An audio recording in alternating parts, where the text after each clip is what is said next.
Hello, everyone, and welcome to the Paul Garcia Show, the show on which I speak to remarkable people from Central Illinois. Today, I'm talking to Joey Reese. Joey, what's cracking? Hey, I'm Joey Reese. Not a whole lot.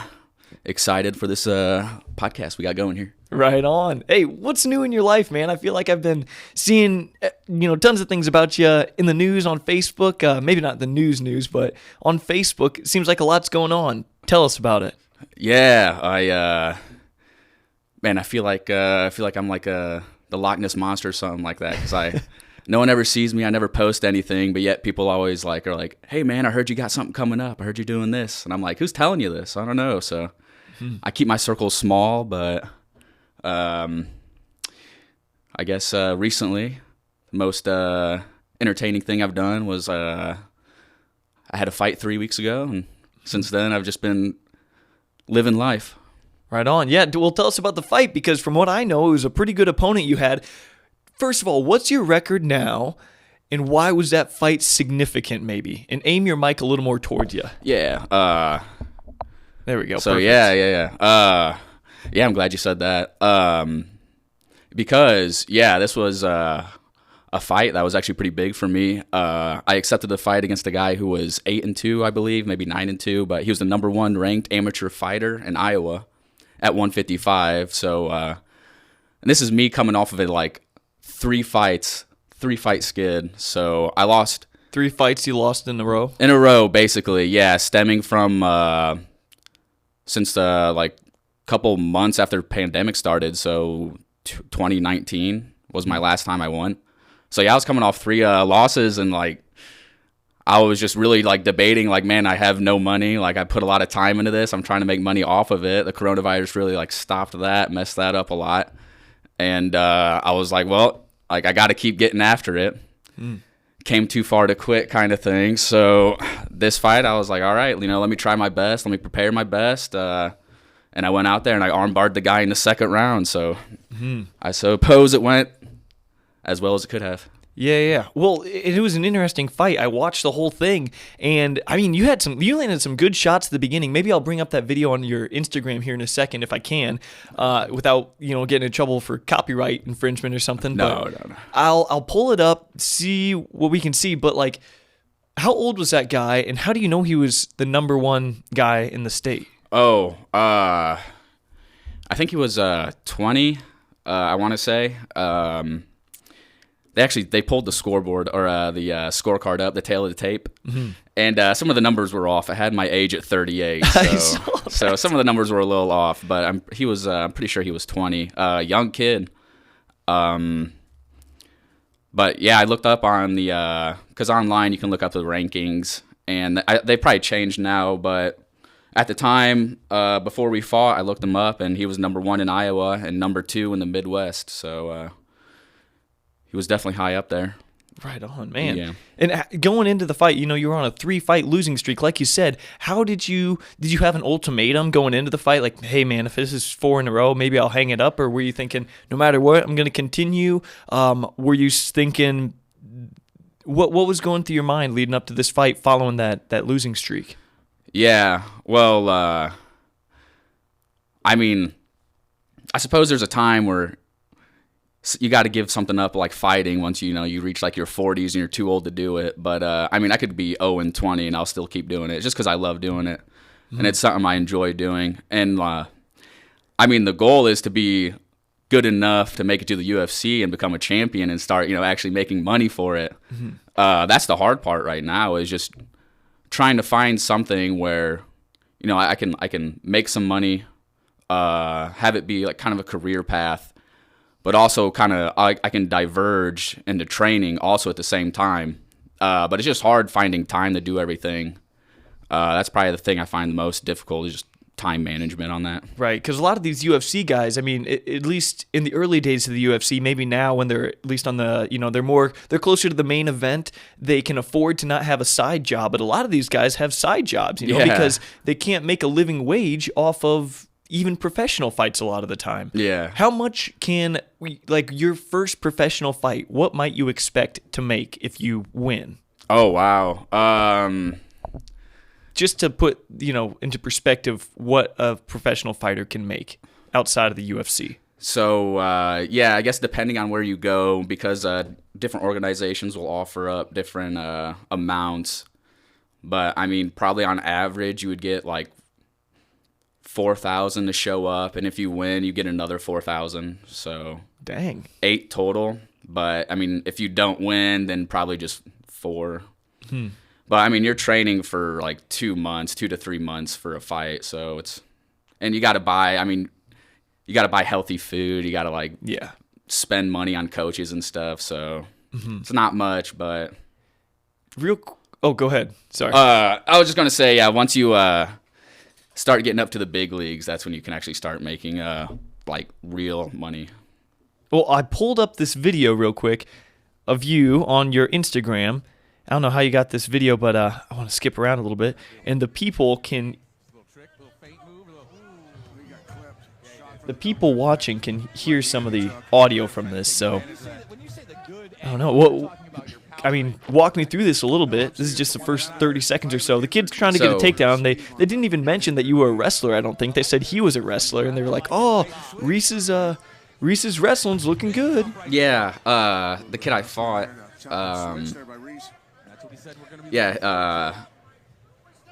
his name's escaping me at the moment. Michael Boylan.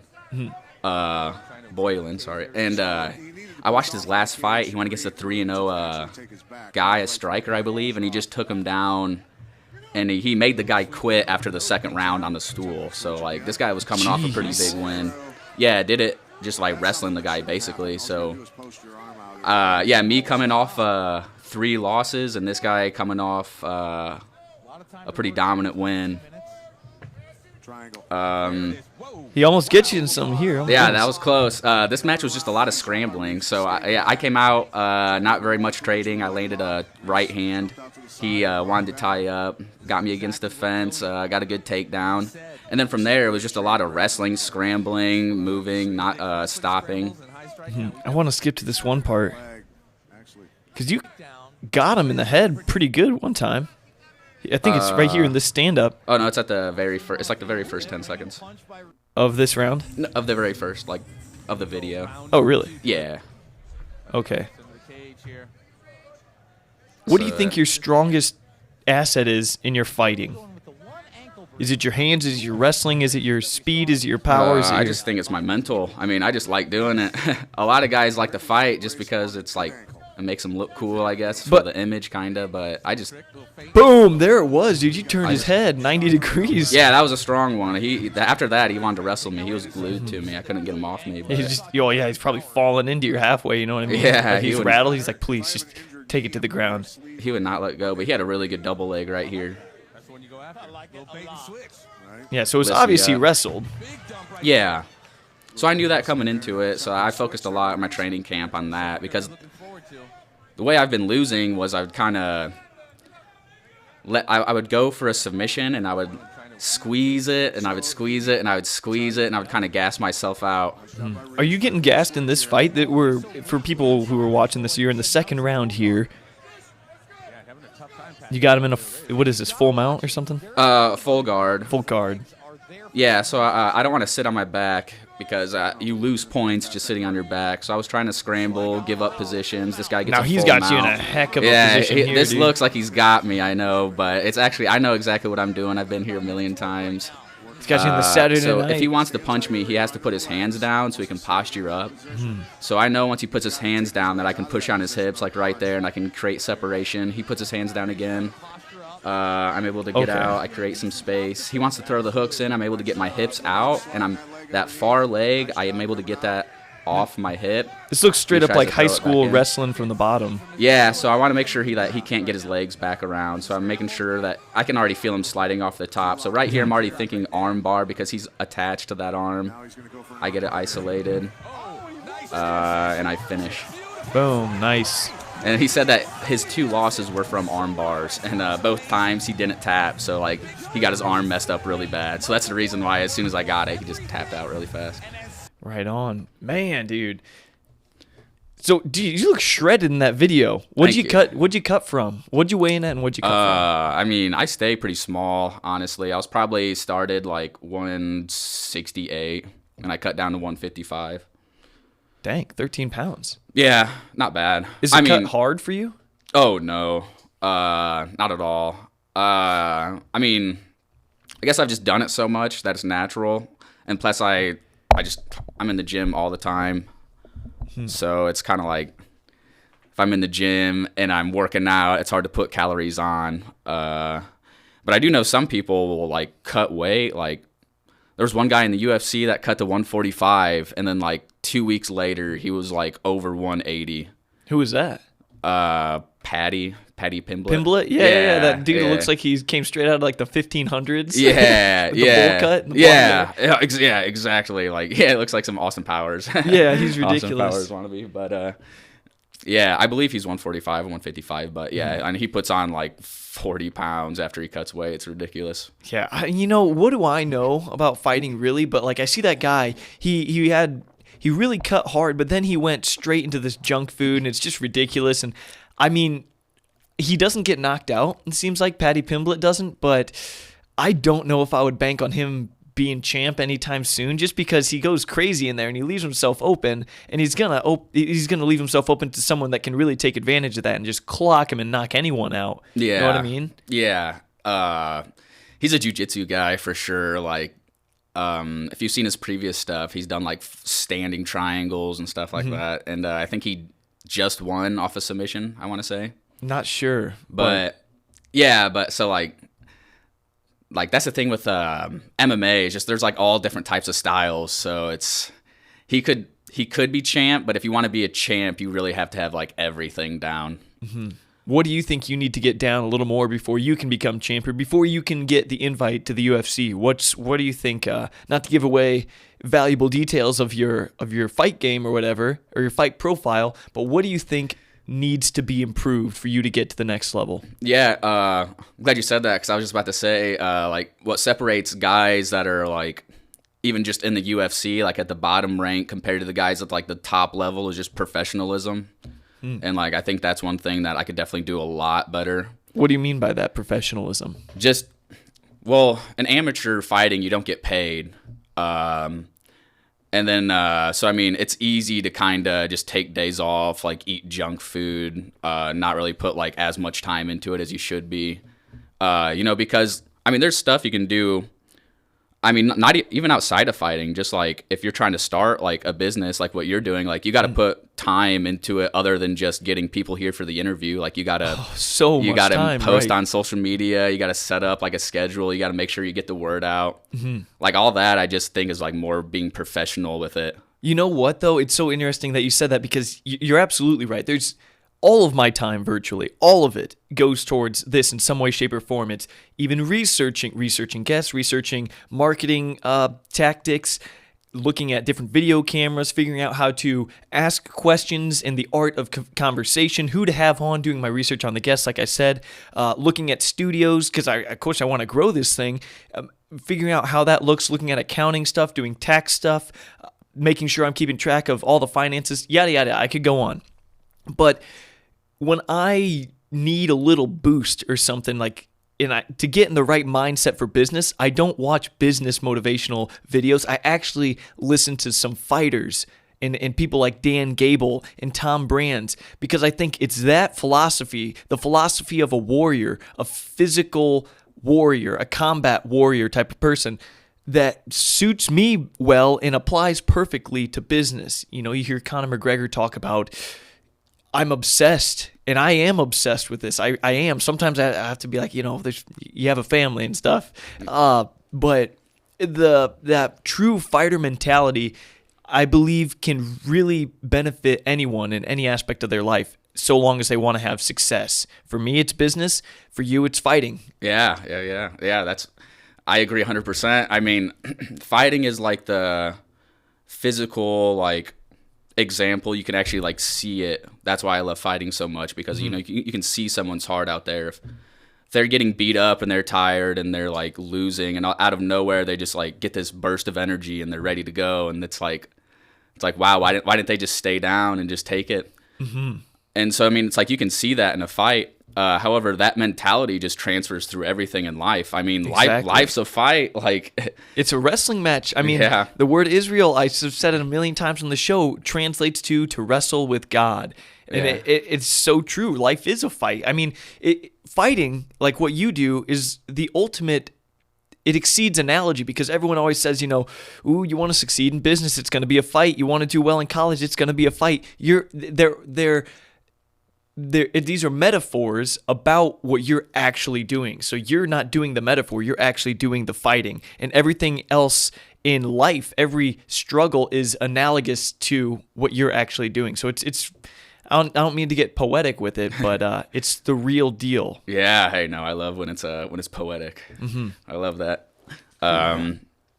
Yeah, but yeah, like you were saying, you get like motivation from like watching fighters and stuff. I mean, Or listening to them more so. yeah, I mean, I fight and I get motivation from like listening to like businessmen speak and stuff. So it's like it's the same mentality. It's just whenever it gets hard, you're able to fight through it. That's what it comes down to, I think. It's Yeah, like, pretty much. just push through the suck and you will find yourself pushing through more suck than other people, and you will get the success that they were unable to Yeah. attain. But it's also like you were saying, like when you were like, yeah, it takes away all my time and like I got to focus on this. But then you also got to focus on a family. So it's like there's other things outside of what you want to be professional in that you gotta think about too. So it's kind of like you have like a window of opportunity because I mean if you're doing this until you're 80 years old, I mean that's not really going to cut it. You know, at some point you kind of got to focus on something else. So it's when you're doing something, it's actually like being realistic about it. Like this is my goal, and if I want to achieve this goal, I have to go through these hurdles to obtain it.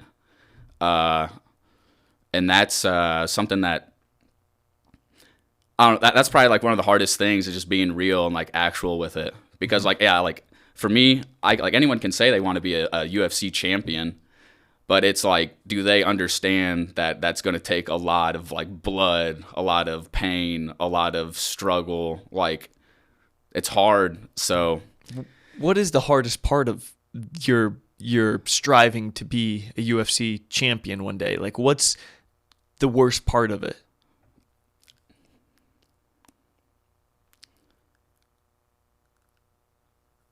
I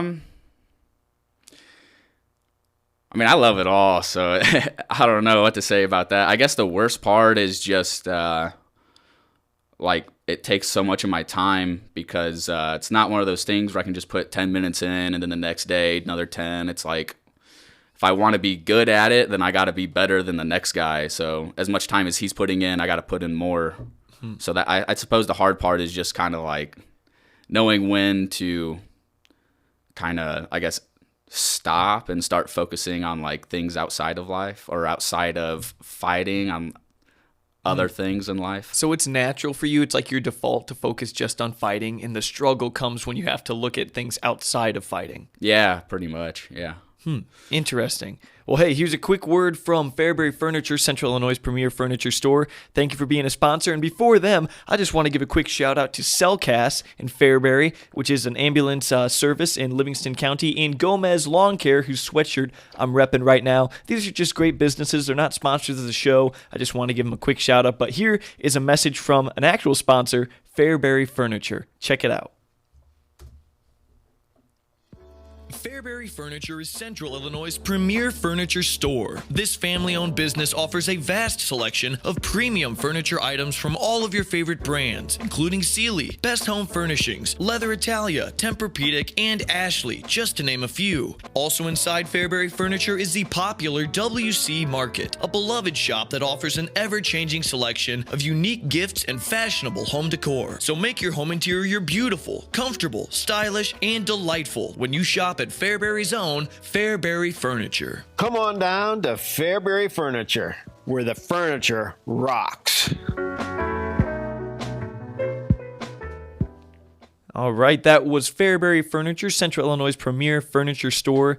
Dude, so what was life like before you started fighting? You know, growing up, college even, you did a little college. What was that whole normal life like, and when did you make the switch? Man, I don't know. I always loved wrestling, so I mean, there was always that kind of competitive combat sport that I love doing. Me and you know, it's definitely wrestling's definitely pretty up there in aggression and I guess violence, but and I always would watch it when I was younger. I'd watch it with my dad, actually. Just like the Division I NCAA finals, Big Ten finals. Yeah, stuff like that. and UFC, like MMA. So I mean, ever since I was a little kid, I was kind of like interested in it, and I would always watch cartoons, like action cartoons, like Dragon Ball Z and stuff. You know, like some animes and stuff that were like fighting. So like, you always loved fighting in all different forms, cartoons, UFC, wrestling. I guess, man, I guess if I want to get like psychological about it, because I never been in like a street fight, so like I've always kind of avoided conflict like that, like physical. So it was like I loved fighting, but I never like liked like the like hurting at like my ideal like perfect scenario would be like you fight and then after the fight no one's hurt and everyone gets to go home and they're like all fine and like they're all dandy. But at the same time, like I'm trying to like hurt the guy. Like I like the violence, but I don't like the like pain it causes, I guess, kind of thing. Well, I mean, you could even go deeper psychologically with this. I've had you on the show before, back when it was audio only. You've talked about your bullying. I feel like you understand bullying, and I mean that you were bullied. You don't want to bully someone. You don't get pleasure out of hurting someone permanently or anything. You love the sport of combat. And from what I've heard about your dad and my uncles, they used to love fighting, but they did it in the weirdest, most kind way. They would almost fight in the same way that friends would joke with each other. It's like they're throwing punches and taking punches, but they don't mean anything personal by it. It seems like you don't want your fights to be personal, but in order to have a street fight, a lot of the time it has to be personal. It has to be emotional. Yeah, exactly. It's like, because I mean, I guess I've always just had like a good control of like my anger, just of my emotions in general. I think I've always had good control, and I don't know why, but I was always, I kind of grew up with like bad speech, like kind of a speech impediment, and like my voice would kind of crack a lot. So I never really talked very much. Like I always heard you were quiet. In high school, I got voted most quiet. So yeah, really? I never really talked. It was more so I could just kind of like understand like body language kind of, or like I could like read people, I guess. And I could always kind of like tell if like someone was trying to do something, if it was either like, if they're trying to do it to like look cool in front of somebody else, if they're doing it out of like anger, or if they're doing it like for whatever reason. I could kind of tell why they were doing it. And I was like doing something physical like that out of anger, out of like jealousy, out of like spite, it just rubs me the wrong way. I mean, I guess evil is kind of the word I would give it, is if you're doing that. So I always thought like if you have a problem with someone, you could always like find a solution to where you're both like happy, because I mean, I believe people at a basic level all get along. Like people all like the same stuff. Like people all like being entertained. So at the base level, like you can all get along. It's just this extra stuff that people put on top of it is where people fight with each other. So. Yeah, that's a good point, because interestingly enough, there's never a need to fight. Fighting is never a necessary thing to resolve a conflict. When you think about it, you could just communicate. Yeah.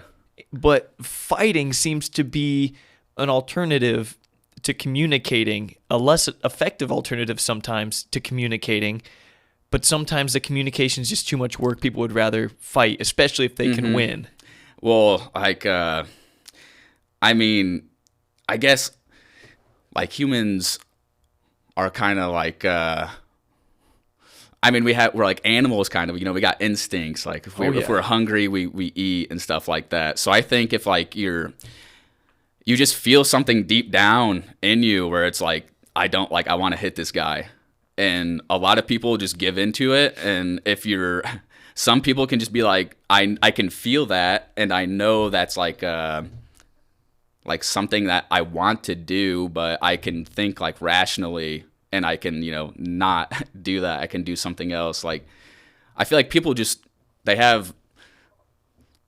kind of lose control of their emotions sometimes on stuff like that, and they just, I don't know, lash out. I've always had good control, so I don't really know how other people think. I can't crawl in someone else's head, but that's just kind of what I think when I see someone lash out in violence like that. Because a lot of times I'll see people fight and they won't even know really how to fight. So it's like they'll like talk big game, talk a lot of crap, and then you see them like throw down, and it's like they don't even know the basics to like a jab or like a jab cross, and it's you just see them fighting like a wind turbine. Yeah, and it's like, why did that guy just like want to do that? Like, so it's like, I don't like, it's people have like some internal stuff going on that you never really know what it is, and then it's if they don't have good control of that, it can like filter out in a real life, I suppose. Some people are absolutely more reactive than other people, for better or worse, and sometimes they don't have the tools or the technique or the know-how to,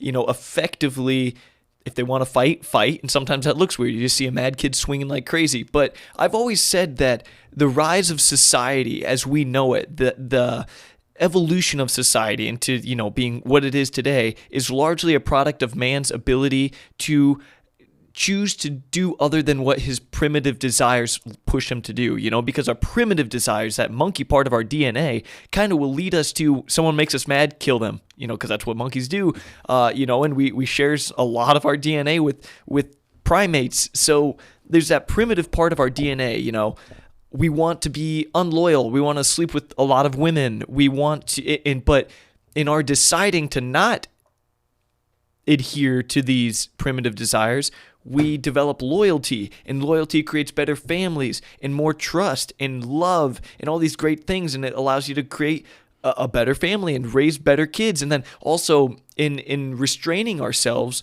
from giving into the primitive desire to kill another person when they make us mad or when they do anything wrong, we value human life, and now we don't kill people left and right. Now we can trust people. And so you see what I mean? It's like, denying giving in to our primitive desires is largely why we're a thriving world, at least in the West, the thriving world that we are. So It makes sense to not want to engage in those things or to choose not to, but at the same time, there's still part of us that craves some kind of violence. But you can crave violence without being a maniac, which is, I believe, what you are.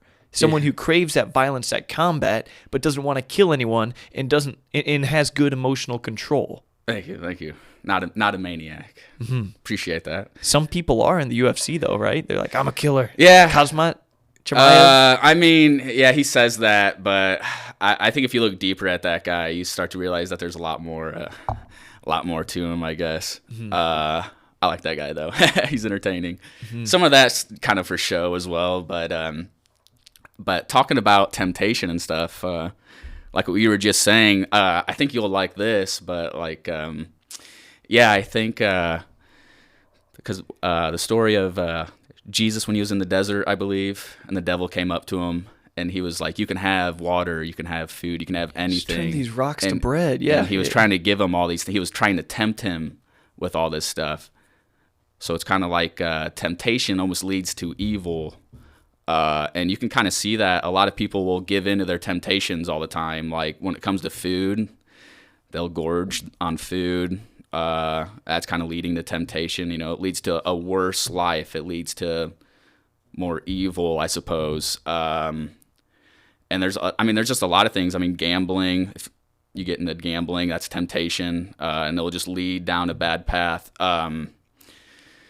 So, I believe if you're able to acknowledge what's tempting you and then also acknowledge what's on the other side, you can kind of like get the best of both worlds kind of thing. I mean, if something's tempting you, you can always give in a little bit, but you should never let it totally corrupt you, I guess. Yeah, you shouldn't cannonball into it. That's extremely deep. That's really thought-provoking. It's like usually when you're tempted, first of all, temptation is associated with negativity usually. I mean, you're not tempted. I'm tempted to do something good that's really difficult. It's like, no, it's like you're usually tempted. I feel like you're usually tempted to do something that provides immediate, short-term pleasure. You Yeah. know, you're tempted to watch porn. You're tempted to gorge yourself on this sweet food. You know, these foods are tempting. You know, bad things that are immediately pleasurable but don't provide any long-term gain. Those are what you're tempted towards. It's not, you don't normally get tempted towards, you know, a good that could be done long down the road that will require a lot of suffering and discipline now. Like, those aren't tempting. Those are actually repulsive, you know? So what you said about, you know, the devil tempting Jesus makes me think, like, yeah, usually temptation is leading us towards something bad. And if you're, you know, in your day-to-day life engaging in things that are immediately pleasurable that you've been tempted to do, you're probably not going to wind up somewhere good. Yeah, and you know, that's kind of telling, because I mean, I feel like nowadays it's kind of like, what's the most what's the most comfortable you can be? Like, what's the easiest temptations you can just get nowadays and just be fine with that and just live? I mean, it's kind of like, I'm 27 now, so I don't know what it was like 40, 50 years ago. I can only go off of what people have told me, like advice that I've been given. So like, and I'm pretty sure some good advice would be like, find someone you love and like marry them for the long run. And like a temptation would be to find someone you like, you know, get them pregnant, get married for a couple years, and then divorce, and then do the same thing over and over. So like, I feel like that kind of thing would lead to a worse life, rather than if you had someone like for your entire life to raise a family with would be better, I would assume. But like I said, I'm only 27, you know, I can only go off of what I see and what like people tell me, the advice I get from other people. So it's really, you have to be able to kind of critically think about just stuff that you haven't even experienced yet, and kind of like some of the stuff that people have told you to watch out for and look out for, and heed their advice, but don't totally be manipulated to it. And that's what temptation can do to you, because if someone's telling you advice and but they're telling you everything you want to hear and like tempting you to do this, and they're like, you can do it, like go for it. You know, that's how you get manipulated too. So you just got to have control of your emotions, I suppose. And you also have to have a filter to know when someone's tempting you. And you can't be naive. It does not benefit anyone to be naive and just, you know, you got to know that some people are trying to tempt you. You got to know that, you know, hey, they're telling you this because they don't want to be alone in their bad decision making. You think they're really looking out for your well-being when they're telling you to try this drug or try this thing, or they're not. You have to, and a lot of that comes from parenting. I feel like you have to educate your kids on what could possibly be people's underlying motives when they're trying to get you to do something. And you also said you got to listen to people when you talked about marriage. You know, listen to these people, their anecdotes, anecdotal data, I guess, where they tell you about stories in their own lives with people that they know that, hey, pick someone, don't get divorced, and you're going to be better off. But also look at the stats. Single motherhood is the number one biggest indicator of whether or not a child will grow up and live a life of poverty or not. If you want to guess, you look at a 6-year-old kid, you know, hey, what are the odds? Make a bet. What are the odds that this kid's gonna grow up and be poor? Well, if you want to make an accurate bet on whether or not they'll be poor or not, look at whether or not they have a single mother or if they have two parents. Because if they have two parents that don't get divorced, their chances of success are way, way higher. So it's important who you marry, first of all, so you don't get divorced, and also work hard to not get divorced. Yeah, yeah, exactly, yeah. I mean, yeah, my parents are... they've been married for 30 plus years, 35 or so, I want to say. And yeah, they've had their fights and everything, but they've stuck it out. So sometimes you need, visual. Yeah, sometimes I think, this is just my opinion, that you need to have the marriage for something bigger than just yourself. Because if it's just yourself that you're having this marriage for, you say, screw it, I'll get divorced. But if you're doing it for God, I think, I mean, really, believe in God or not, if you're saying we're going to stay in this for an omnipotent, all-loving God, and we want to get to heaven, there's a bigger goal than just satisfying your own desires. And that gives you more of an incentive to make things work and to work hard to raise kids the right way and have the right moral structure. Do you know what I mean? And that provides fruit, you know, that provides better results in how your kids turn out. So maybe it's coincidence, or maybe there's some divine intervention. Maybe. I mean... Yeah, I believe if you have a kid and like you don't like ignore them and like you get them involved and like stuff that has like a big like social group with it, then that's probably that's the best way to raise someone in a society or something like that, I believe. But yeah, I don't think you should let the internet or like a caretaker or someone else raise your child and then expect them to be quote unquote normal when they grow up. Right. Yeah, I mean, I know it's hard because like if you have a kid, you also have a job. Like you got to like have the kid go somewhere. They can't just stay at the house by themselves. But I mean, that's just a big like society thing in general. Like the way society's structured, you go to work 40 hours a day, and then you come back home, and then like you have a couple hours with your family, and then you go back to work the next day, and then in the meantime, your kid gets sent off to school for 8 hours. I mean, depending on if they're homeschooled or not, but most of the time you're getting sent off to school. And nowadays the mom also has a job, so like the family's not just like always in the same like location at the same time. You're separated a lot, so a lot of times you're kind of growing up just like with other people rather than your family. So yeah, I believe having something like church or just like some type of like place where you guys can all just get together at the same time and just be a family is definitely beneficial. Completely agreed. And I mean, also, with this show, like my goal, the reason I'm doing something entrepreneurial is in large part because I want to be able to spend time with my family and have my own schedule. And the reason why I'm willing to sacrifice, I don't go out, I don't go drink, I really don't hang out with friends much, but in my opinion, it's a worthy sacrifice because I want to be able to be in a good position when it comes time that I do have a family where I can spend time with them. And we talked about, not giving into the immediate temptations. Mm-hmm. So I don't know. I hope I'm on the right path. Then again, it could always go south. But on that note, I want to give another quick shout out to a local sponsor, and this one is Ultra Physical Therapy in Lexington, Illinois. Great place. Joey, maybe after your next fight, when you got to get some rehab, get ready for your debut in the UFC, go check out Lexington's Ultra Physical Therapy. Newsflash, no one likes being injured or being in pain. And if you're suffering from joint or muscle pain or recovering from a sports injury or a recent surgery, Ultra Physical Therapy in downtown Lexington, Illinois is here to help.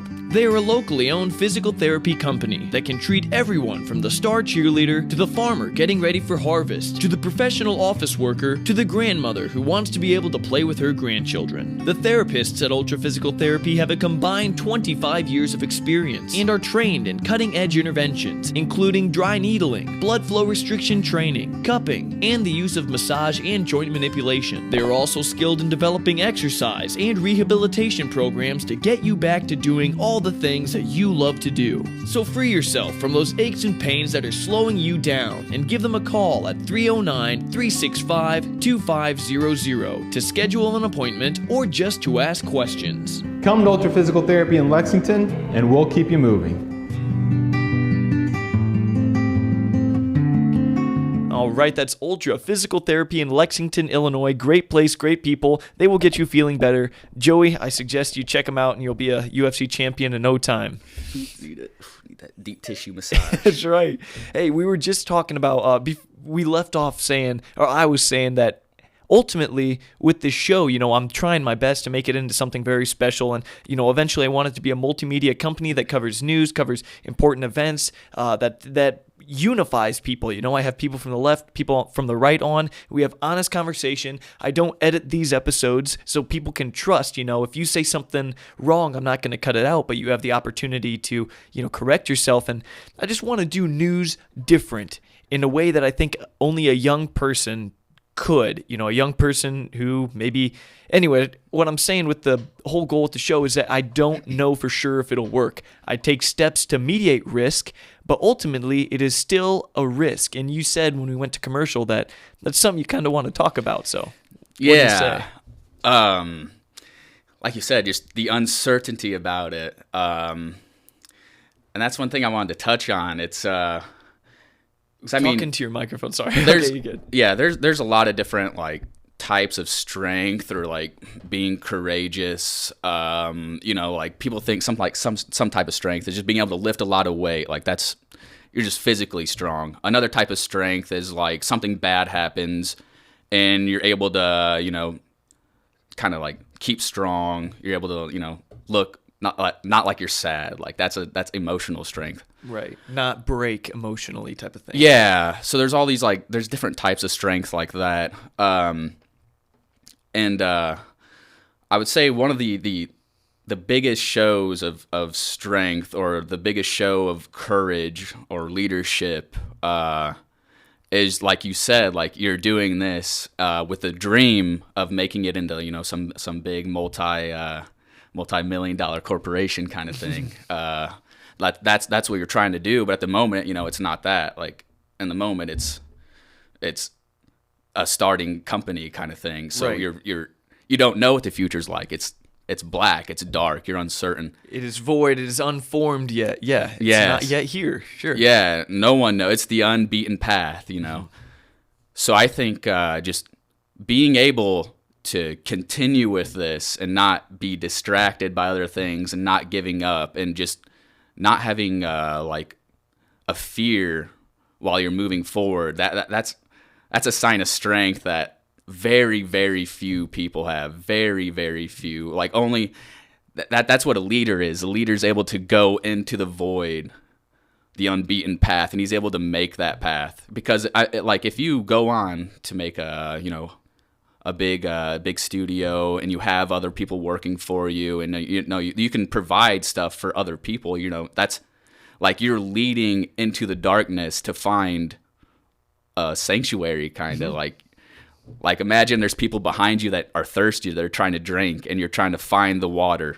Ooh. And you don't know where the water's at, but you just got to keep going to find it. That's and good. It's like that's what you're doing right now. You don't know what you might incur on the way. Who knows what might happen? A big bear might come out of nowhere and attack you. Right. You don't know. So I mean, a lot of people, it's easy to follow in the path. It's if you just off the well-worn path, that Mm-hmm. everyone's gone down. It's easy to go down that because you're in a meadow full of tall weeds and everything. It's you don't know, mapped out. But there's a path that people have gone down. It's safe to go down It's that safe. path. Everyone has done it already. Everyone's telling you this is the safe path. Go down this path. If you go down another path, that's stupid. This one's here already. Mm-hmm.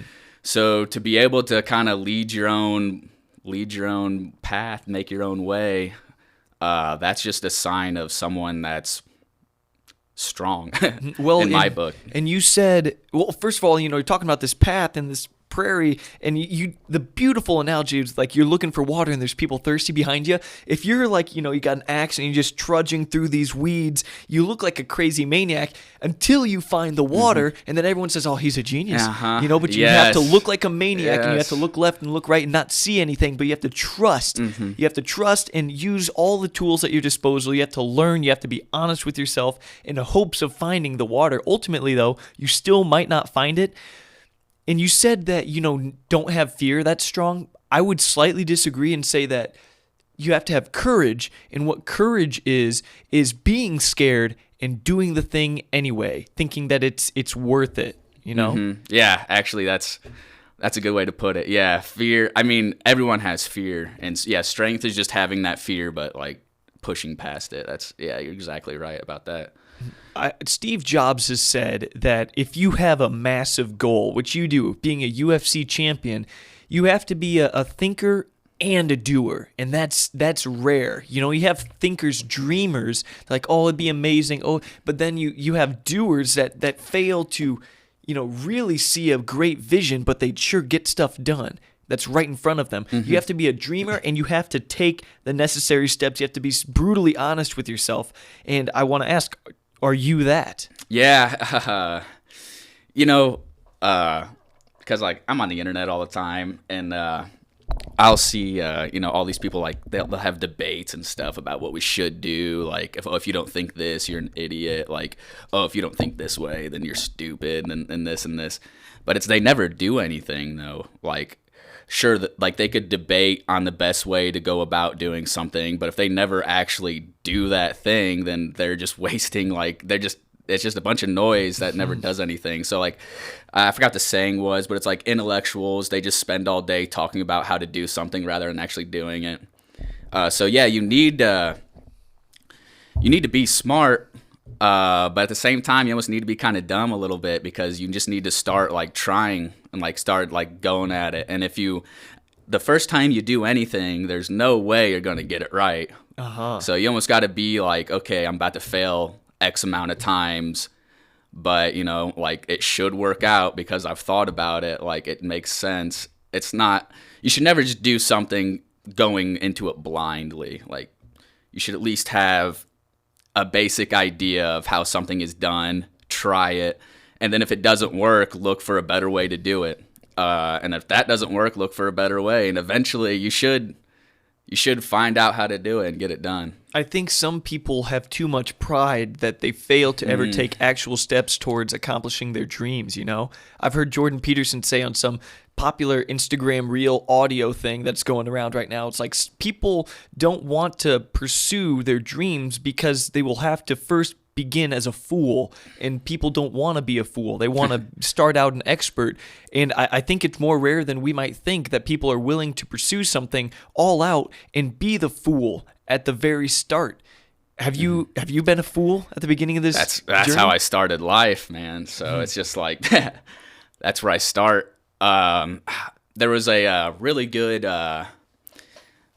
story. It was I'm not sure if it's a story or if it's what kind of. It was like something about this like emperor, and he was walking around town, and he saw this like peasant, like this poor person, but the dude was like smart. Like he could definitely not be poor if he didn't want to, but he liked that lifestyle. And the king would walk around all like pious with his like men behind him, and he'd look at the guy and he would just be like why are Kinda you scoff why at are him.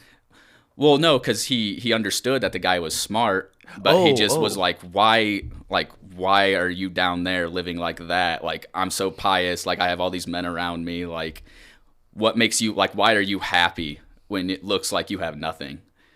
So it's like, I don't mind being a fool as long as it's like I'm happy that down there, you know. It's like I'm not thinking, oh, I'm this and that, like I'm a loser, like oh, I'm so like sad, I'm so down on myself. Like if I have nothing and I'm a fool, I'll be happy at least, you know.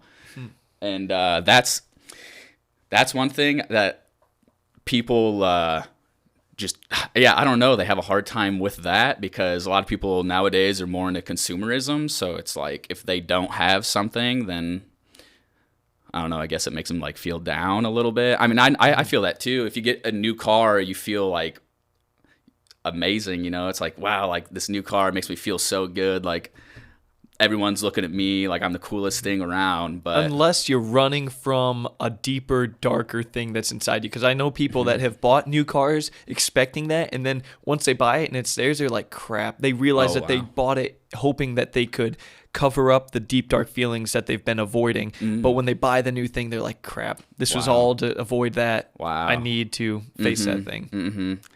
And yeah, that's one of the things that I don't want to happen. You know, I want to, you know, when I'm 40 years old or something like that, and I got money because I gave up my dream and I worked at a factory job, and like I'm making, you know, X amount of money an hour, and I actually have money and I buy that car and I'm sitting in the car. Am I going to be like, I just wasted my life doing this? Or Yeah, dude. if I could go back in time, would I like do it different? So You know Shane Sparks, Big Ten Network commentator?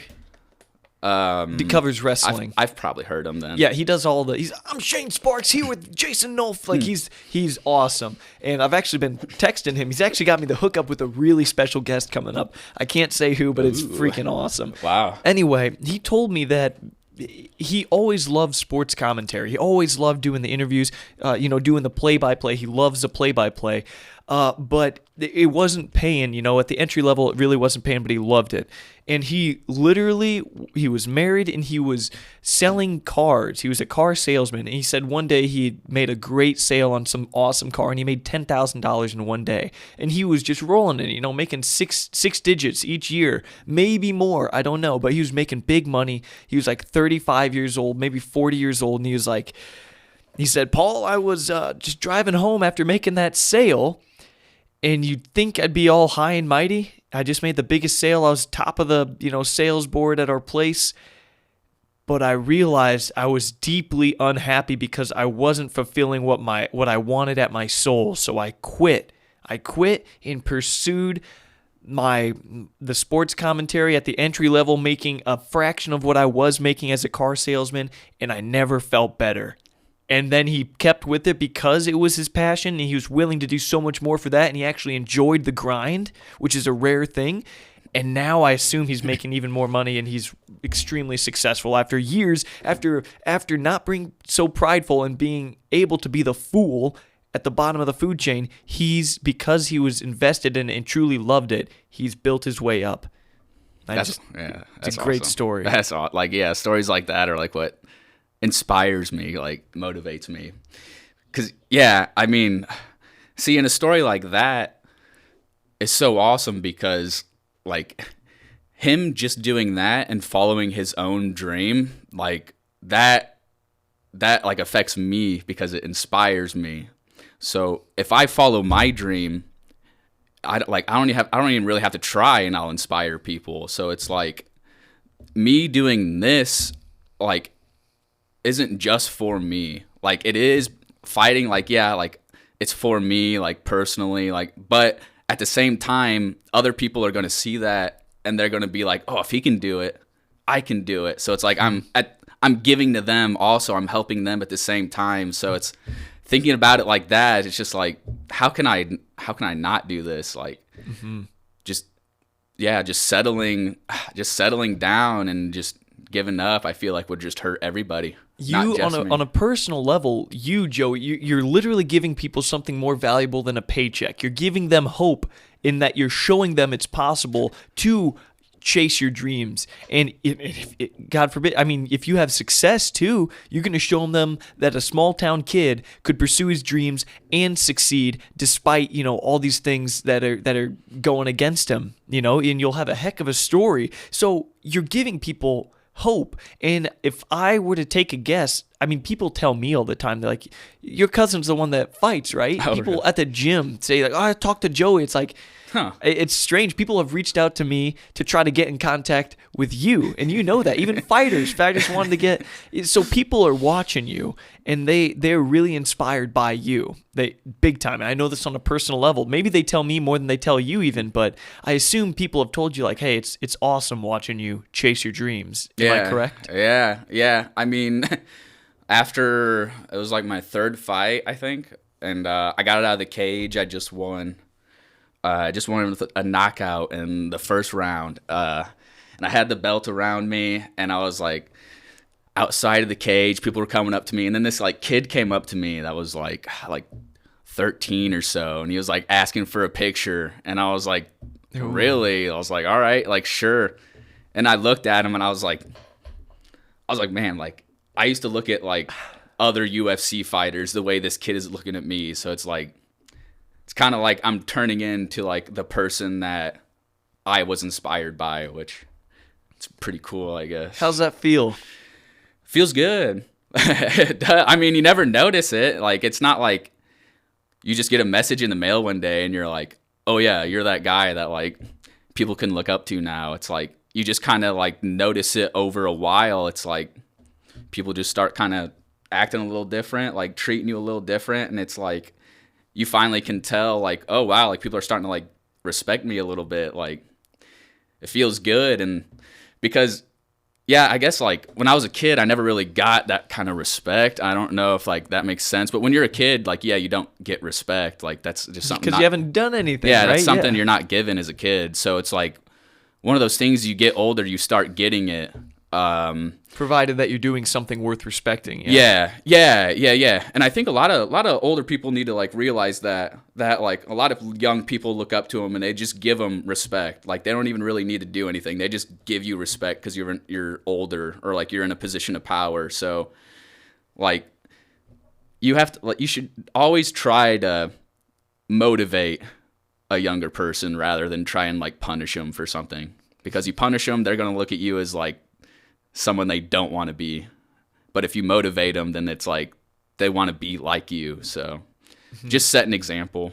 Yeah, adults' words have power towards young kids, so you might as well use them for good. And yeah. In a second, I want to ask you about social media, the internet, maybe a little, marketing yourself, things like that, but also the effects that social media has on the psyche and has on fighters like you. But first, here's a quick word from my favorite grocery store, grocery store ever in the world. And that's Dave's Supermarket. Joey, you love Dave's, right? Oh yeah, Dave's is awesome. Dave, you worked there. Yeah. How was it? Oh, dude, it was. As it being like my second job, I made so much money off of it. Like it was good. It was a good time. Dude, yeah, Dave's Supermarket is amazing. Here's a quick word from them. Since 1950, Dave's Supermarket in Fairbury has been wowing customers throughout Central Illinois with their unmatched customer service, delectable deli market, beloved grocery carryout service, and many other fortes, which is why they've earned hundreds of 5-star reviews online. Dave's 3rd Street Deli has plenty of seating and is a destination place to meet your family and friends for good food, fun, and fellowship. Not only is their home-style fried chicken here the best around, but you can also enjoy free coffee and 50-cent ice cream every single day. And be sure to check out their Old World Bakery while you're here, where freshly baked goods are prepared every morning. You'll find hundreds of unique and signature items here at Dave's that you won't find anywhere else, like their famous potato salad, ham loaf, and canned meats, just to name a few. Dave's Supermarket is open Monday through Saturday from 7 a.m. to 8 p.m. and offers online shopping and curbside services. Come experience this revered location that puts a super in supermarket when you shop at Dave's in Fairbury, Illinois, wowing the customer for over 70 years. All right, that was Dave's Supermarket in Fairbury, Illinois, Central Illinois, the world's best grocery store. Anyway, Joey, we were talking, I wanted to ask a little bit about social media. I know you have some thoughts and opinions on social media, and I guess I'll just turn the mic over to you. What do you got to say? Well, I just think the internet in general has been one of the best and the worst tools to humanity. Obviously, the best because, we just got connected with everyone in the world. And it just speeds up information processing. Like everything's just quicker now, way faster. However, I'd say the dark side of the internet is just that we are all connected now. So it's if some people are doing something, like a big group of people are doing something. Say like you're on social media and everybody's doing something. They're all like parroting the same kind of thing, and you're not. Then you're gonna get singled out, and it's gonna feel like. You just got to get along with the herd kind of thing. So I feel like social media is kind of ruining like individualism. It's kind of like, because after, I'm 27, so I grew up when like that stuff was getting popular, like MySpace and stuff era. RuneScape. Oh, I loved RuneScape. Addictinggames.com, yeah. I learned a lot on that game too. It was a good game. But yeah, so I kind of like grew up, like I could go home and not have a cell phone and I would be fine. Like I could get on like Xbox and play Xbox. But I know like now, like you have an iPhone on you at all times. And even with me, like I'll just get on my phone and check Instagram like every like hour or so, like just on instinct. And it's like, why am I even doing this? So like and it's always kind of going to be in your mind of like what's going on, like what's the trendy topic now. So I believe if you're trying to be an individual and you're spending a lot of time on social media, it's just going to depress you, basically, I think. Dude, it's so interesting. I'm reading a book right now. I won't say the name of the book because it might be kind of controversial, but it at least lists a lot of really credible sources and studies. And one of them showed that high school aged girls in 2017 on average in America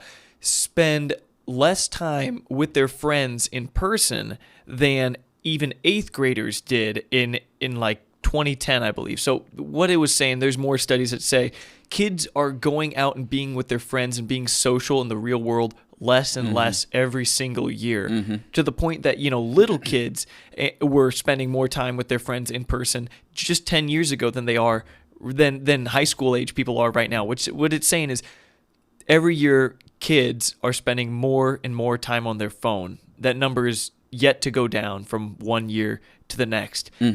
Elon Musk says we're effectively cyborgs because our phones and social media and the internet are so baked in, technology is so baked into our everyday life that it's virtually a part of us. It really is. And you said the great thing about the internet is it connects you with people as well as gives you a plethora of information at your fingertips. The worst thing about it is it also connects you with people. It connects you with good and bad people, good sites, bad sites, and it's all right there. You can learn things that aren't true. You can be persuaded of really dark things. I mean, you can see, oh my gosh, you can see just about anything on the internet, good or bad, and any kid can wander onto that. There's bullies, there's trolls, there's all sorts of terrible things on there, and it's so hard to monitor as a parent to do that for your kid. A lot of good comes from it, a lot of bad, and I think that technology is advancing so quickly that it's outpacing our ability to develop tools and protocols to keep that from becoming something terrible for humanity, if that makes sense, if I worded that right. Yeah. Yeah, it definitely could be. I mean, I guess my thought on the internet is like, because I grew up on it ever since I was a little kid, like, and back then it was a lot more uncensored, I suppose. And I mean, I like that. It. Yeah, I like you said, if you're a young person, like, really young, that you shouldn't be on the internet, your parents should probably be looking at what you're doing. Like, you shouldn't just be able to go to like any website you want. Like, yeah, your parents should be like looking over your shoulder, but I think the internet should be free and like open to everything. Like, you should have access to everything. I just don't like when it's like you get access to a little bit and then Big Brother tech company comes in and says, but you can't look at this other stuff. It's like they only like shine a light on one part of the story. That's like when China and Russia, they control what you can see. Yeah, that's the dark side of the internet. When you can get manipulated by it is when it could be a tool for just like straight destruction. So I mean, I would love it. It could just be all free and open. And in America, I mean, it sort of is. It's just like Twitter. On Twitter's Google, private website, they can decide what you see and what they take down because it's a private company. I mean, I guess it's technically publicly owned. Whoever owns like the satellites, I think, can like control that also. So like, I forgot exactly. I know like Elon Musk is setting up a new internet. I think like Starlink or something like that. It's like new internet essentially, but on the internet itself, I mean, you can if you make a website, you can decide what goes up and no one can really take it down. I mean, actually, no, there's Pornhub's still up, no one's taking it down. Yeah, no matter what gets posted. Live Leak, there's crazy websites out there, and they don't get taken down, and that's actually kind of how it should be. Of like, yeah, well, I mean, I guess it's like more so of just like, how do you find those? Like Google, I mean, Google can make it like the very last result on like a 60,000 page thing. So, I mean, you can like, there's definitely ways to control like what pops up on your newsfeed and stuff like that. Or just in your Google search. What's it called when, like if stuff just came up raw, organic, there's no filtering, there's no, Google might bring stuff up to the top that you're not actually searching for, but they have an incentive to do that. Like, I think Elon Musk wants to make Twitter an open source algorithm. Oh, so I tried to look up. Yeah. I'm trying, or I don't know how it runs. Yeah, I think open source just means you can look at the code and like you can see exactly like how it's programmed and exactly like everything it does. Okay. Well, I don't use Google Chrome or anything. I use Brave.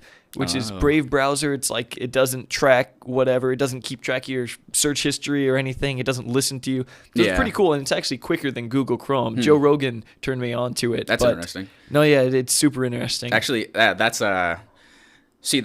what's good about, like, I guess like kids growing up with the internet is they know like a bunch of workarounds and stuff. But I know a lot of like older people won't know how to do like any of that. Like they'll just use basic Google, and then whatever pops up on Google, they'll be like, this is it. Like, this is what the internet's telling me. So like, I believe one like thing that would have been very beneficial growing up would have been like an internet usage class, like just learning how to use it.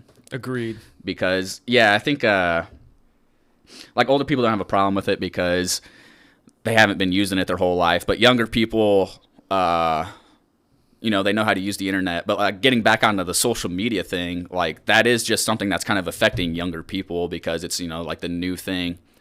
So it's those studies that you're saying are crazy, especially about the I've got the age group of the with the high school age girls hanging out with high school age eighth girls. Graders from 10 years ago, hanging out with their friends less than eighth graders did 10 years ago, and far less than high school age girls did 10 years ago. And you think it's like that now? Just wait, 20 years from now when we have VR. I don't know if you've ever used a VR headset. I have, yeah. Yeah, when you put it on, I mean, you're literally like in a VR world looking around, and like people can like pop up in like your VR area and hang out with you. So it's like you don't even have to go outside to hang out with people. So it's kind of just, you just brainstorm about the possibilities that could happen in the future with all that stuff. Like is it gonna be like the Matrix? Like you're literally just gonna be plugged into like a different world, or are we actually gonna have these like physical interactions still? And I feel like a lot of kids nowadays are really like expanding on that idea. Like it's not just going to be like science fiction. It's like actually something people are looking into, because I mean, I don't know if you're familiar, but like there's a whole like kind of trans thing going on right now. Transgender? Yeah. I've had 2 trans people on the show, and I'm reading a book by Abigail Schreier called Permanent Damage, the transgender craze corrupting our girls. So I'm well versed on it. Not well versed, but relatively well versed with people in general. But well, okay. I mean, so like the trans thing now is kind of like the boy and girl like human thing. But I mean, if you can be a trans person, you can also start probably implanting like cybernetics into a human, because I mean. What do you mean? It's like, so if your idea of a person is destroyed, kind of like, or your concept is kind of like twisted, like you could see how a transhuman could also relate to something like if you're trying to like be plugged in to like a metaverse kind of thing. Like so I'm not talking like human like sex, like girl boy or gender girl boy. Like I'm talking about more like down the line further. Because I mean, are you saying that there could be a new gender that's like part cyborg or something like that? What are you saying? I don't know what you're saying at all. Yeah. Basically, I think we're just going to be more connected with like electronics, and eventually we're going to start having to like cross the divide between like, can we start putting stuff in humans that like are electronics? Like, heck yeah, Neuralink. It's gonna be. That's exactly what I was about to say. The Neuralink, yeah. So I mean, which is Elon Musk's company that has the goal of implanting carefully designed chips that could provide a slew of incredible benefits to people, such as helping the paralyzed walk again, such as alleviating depression and mediating abnormal brain chemicals, among many other things, just to let people know who don't know what Neuralink is. And it's all like, I believe, a little chip that would be implanted into your brain. But anyway, as you were saying. Yeah, so I mean, like further down the line, like, are we just going to be plugged in kind of to like this other universe, and we're all just going to be kind of transhuman, and we're going to exist in like this physical dimension, but we're going to be plugged into something that's going to be, we're like in another place. I don't know exactly what to think. It's going to be like, we're going to be here, but there's so many movies about it. You know what I'm talking well, this about, isn't like kind of an age-old philosophy question that they bring up in colleges. It's like if you could be, if humanity could all be plugged into a virtual reality that exceeds in every way the pleasures of the real reality, and it feels just as real, only you're more fit, you get along with people more, you can kind of run your own life, it's just all in all ways enhanced and in all ways just as real feeling as the real world, would you opt to plug into that, or would you stay in the real world? And it's a difficult question because, you know, why would you stay in this world? But I think that there might be unforeseen consequences that we just can't see yet. You know, like maybe our body will atrophy, and that will have, you know, that will ruin our experience in the virtual world. And I just don't know. People are going to be scared though because it's new. And then what if you could just like upload your conscience? Right. Exactly. And then would you still be human anymore, or would you just be something else, you know? We would have to go into another episode, but I mean, you talk about consciousness. There are weird studies right now. I've heard Father Spitzer talk about it, and he's a really smart guy. It's an ongoing study. It involves plenty of world-renowned universities. It has a lot of funding. They've done at least hundreds of, not trials, but there's been hundreds of subjects, I guess, and they look at near-death experiences that have to be really near-death, like heart has to be stopped, brain has to stop for like at least 20 minutes or something. And more often than not, these people will report these experiences of a certain kind where their consciousness, and even the visual aspect of their consciousness, goes through the ceiling or through a wall, and they can report back seeing things that you could only see, like they're on the 5th story of a hospital that they've never been to, and they get sucked out of the ceiling, and they see a shoe, a Nike shoe with the right toe worn out, with a shoelace tucked underneath. That's just on this flat roof on the atop the 5th story, and they get sucked out, and they see that, right? And anyway. And then the next day, you know, the people that are working on the study go check, and sure enough, there's the shoe. And this thing happens hundreds of times, at least, in this study that's still ongoing. And people get sucked through the wall, and they see a train go by through fresh snow that hadn't yet fallen, and it has a big yellow sign in the back, and it's a block away. And they report these things back despite being in a coma. And time again, these things actually happen. So the consciousness, that what it's suggesting, and what it puzzles me with is, what exactly is the consciousness if it can't be, it's not confined to the walls of the brain? You know, if their visual perception can also be sucked through that ceiling, it's like, is this a metaphysical reality? And if that's the case, if it is a metaphysical reality, and something about your ability to perceive and look and your consciousness can leave your body, what does that mean? And could that ever be plugged into anything? Could we even harness that? Do we have any control over that? Again, this is all wild stuff. I don't even know. No, I mean, this is getting kind of like out there now. But I mean, I've thought about this stuff. I'll just give you my 2 cents on it, I guess, because I think it's kind of interesting. But it's wildly interesting. Yeah. Yeah, I was thinking like. So if you look at a rock or just this table, like it's obviously not alive. It's not moving. But if I look at you, you're alive and you're moving. So, all right, we go all the way back to the very start of the universe. Like whatever you believe, like Big Bang. Which was come up with by a Catholic priest, by the way, the Big Bang. Oh, really? Yeah. Huh. Georges Lemaitre. Actually, I did hear. You've told me that before. Yeah, it's my favorite fun fact. Yeah. So everything started as like the same. Was there like different chemicals to start, or did it all start as like a base atom, and then atoms built on top of that, and it built other stuff? So it's kind of like everything started as the same. So it's like this table, it's the same, like particles. It started the same as, like you or me that are alive and moving. So like, why can we experience what's going on and this has nothing? This is just here. Right. Despite us all coming from the same base core of elements, particles, elements of reality. Mm-hmm. We all came from the same place, every single thing. Why is it that we are conscious? Like, is that the question? Yeah, like why is this thing not moving, but we are? So it's like something is like moving us, like something is like, I'm not sure what you want to call it. There's been many names for it. Like the Holy Spirit would be one. Would be like in the Catholic faith they would use, Or the for God this. particle, Conscious, the life-giving force. life-giving. Yeah. So there's all these words for it. And yeah, I think it's just kind of we're like part of the universe, and I believe that we kind of created ourselves in a sense to like experience what's going on, like to experience ourselves.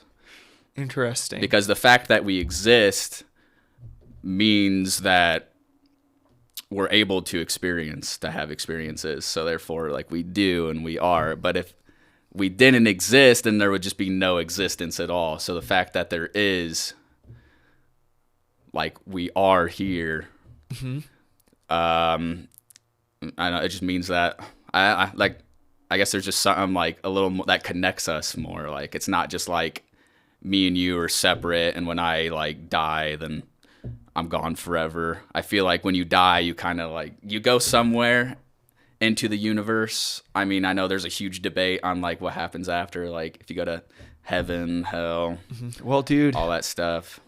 I mean, this is so interesting. This conversation is just all over the place, and I love it.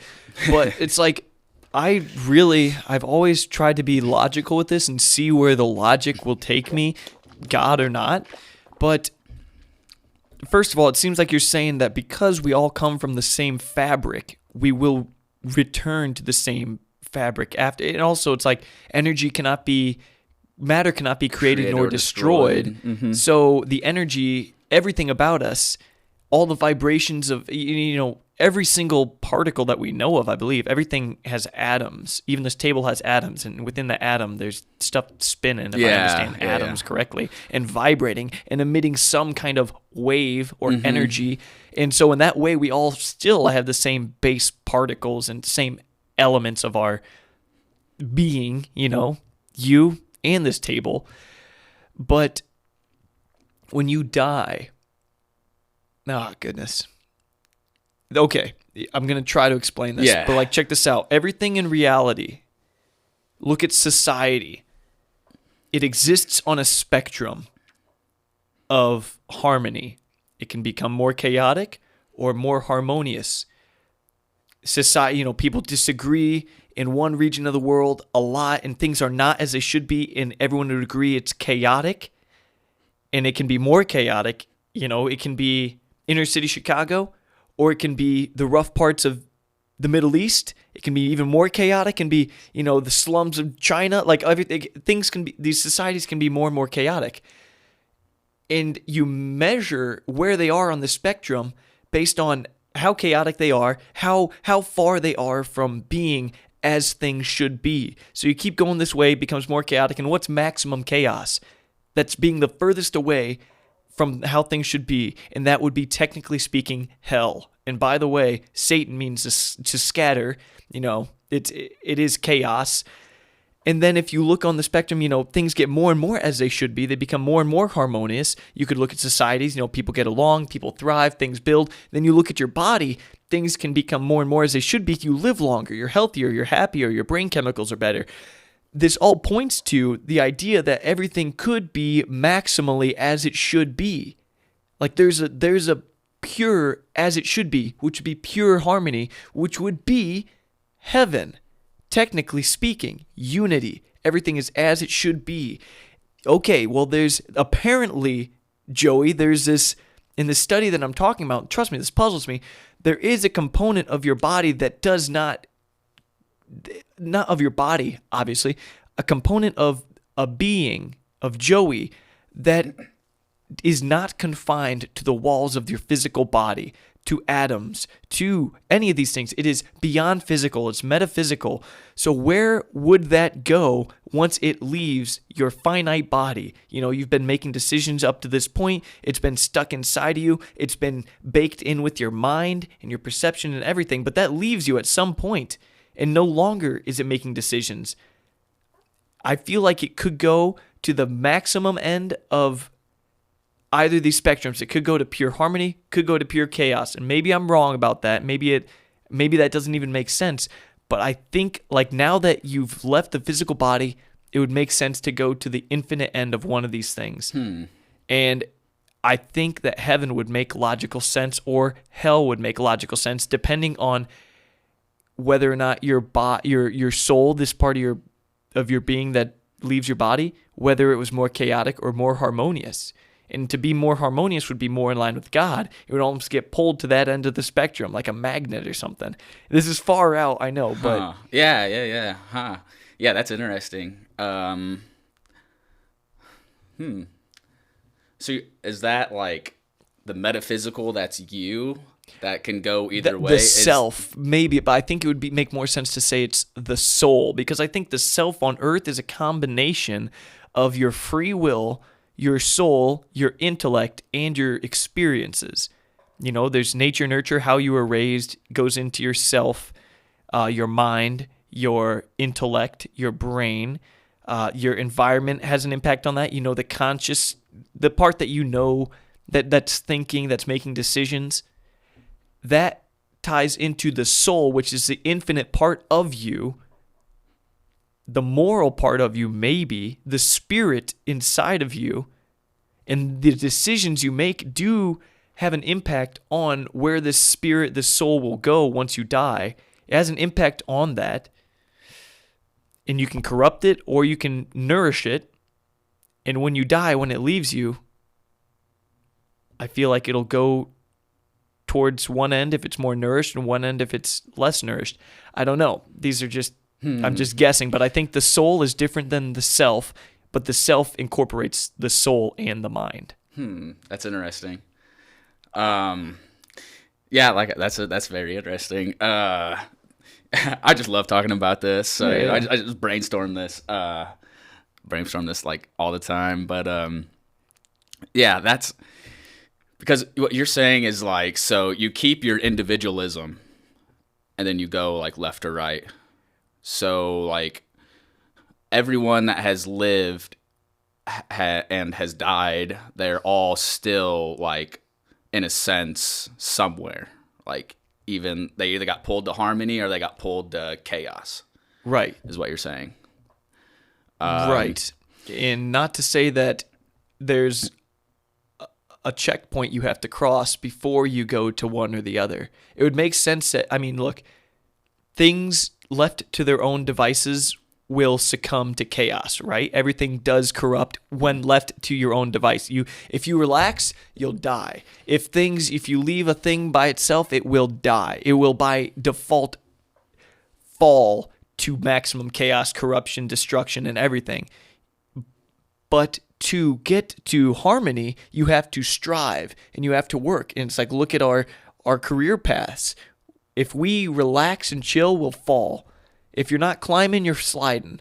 So heaven's on a hill. Like, these analogies make sense because you have to work to get to this harmony so that when you die, you go all the way there. But even when you die, you might have to be purified, purgatory, before you wind up there. Yeah. It's interesting. Yeah. And as I talk about it more, I'm like, boy, how could you know? This is all theorizing. Yeah, that's the thing. It's all just kind of like, that's the biggest question. But it's not just theorizing. It's also taking logic into play and looking at some scientific literature. Trying to. Yeah, right. Yeah.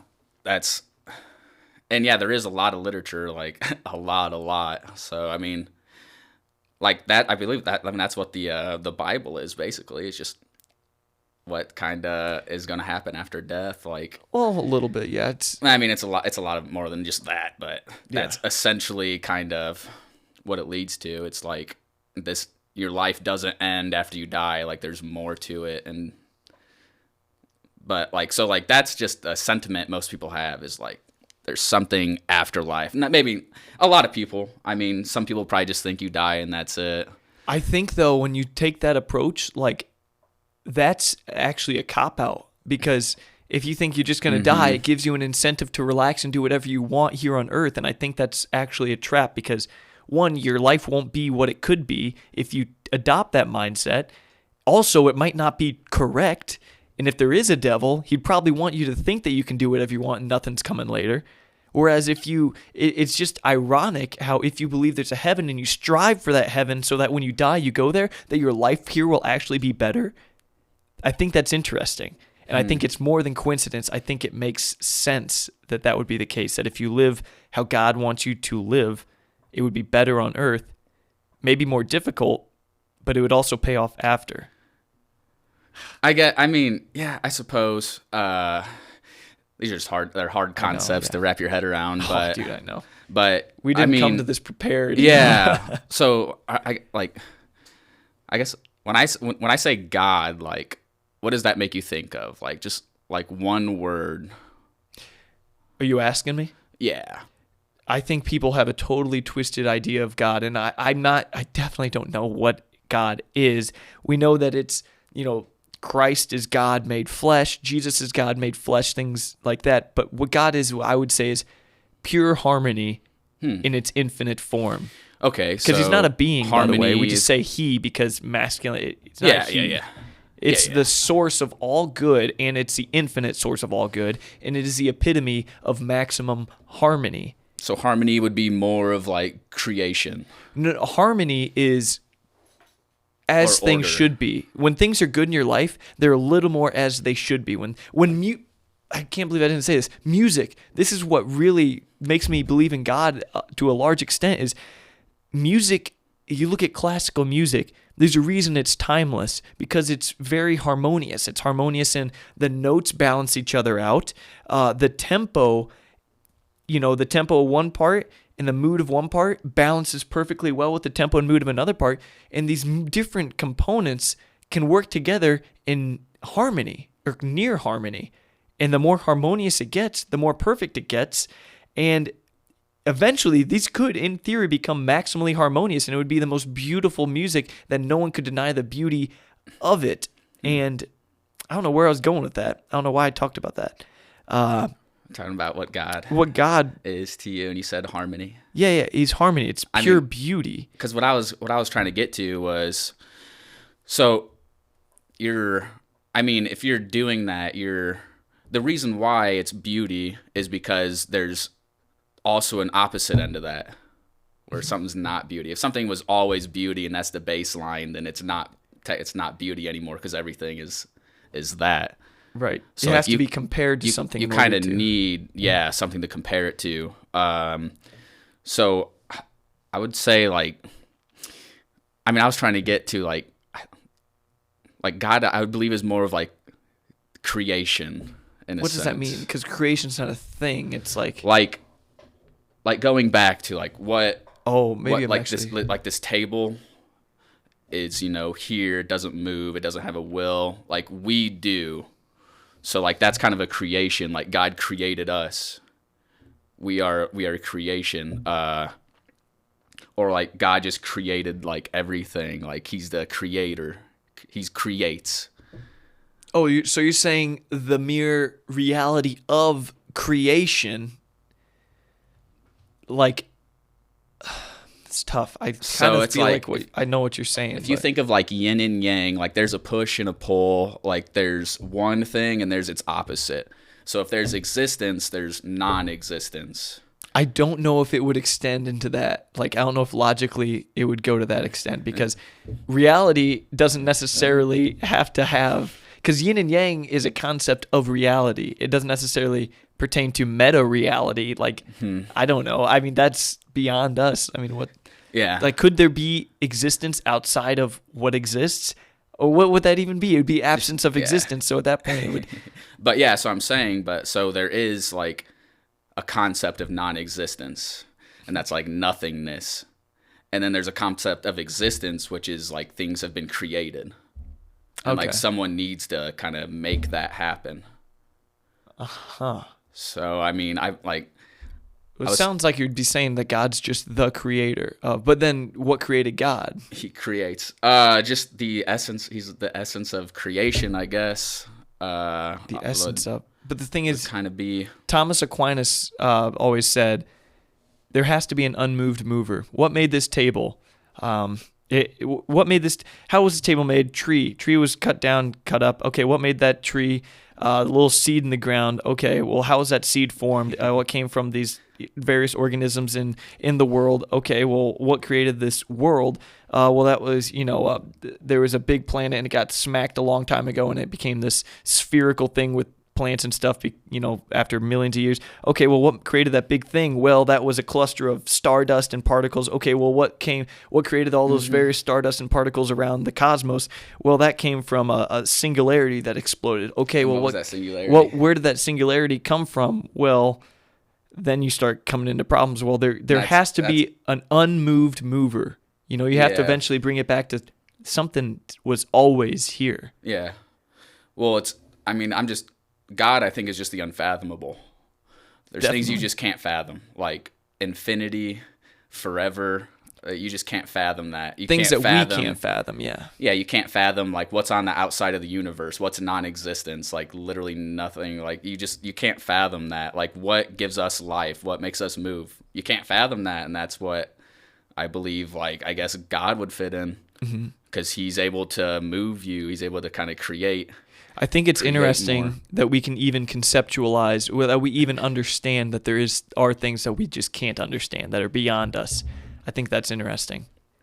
But hey, Joey, we're coming up on an hour and a half now. People won't watch, episodes when they get too long, but we better go ahead and wrap this thing up, and I'll have you on another time. All right. Hey, that was fun. That was all right, man. That went by fast, too. Wow, that was a fast hour. Yeah, hour and a half. But thanks for having me on.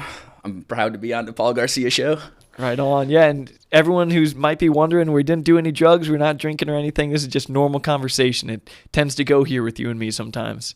Yep. Right on. Well, Joey Reese, best of luck fighting. When's the next fight maybe? I'm fighting for Caged Aggression again, probably October. But I'm going to look for something a little sooner than that, hopefully. But October would be the earliest or latest, I guess I should say. Right on. Can we expect to see you in the UFC in the near future? You will see me in the near future, definitely with that gold strap around my waist that says UFC on it. Right on, man. All right. Well, to all the people watching, thanks for watching and listening to the Paul Garcia Show. That was my cousin, Joey Reese, fighter extraordinaire. And God bless and have a great week. Thanks for watching.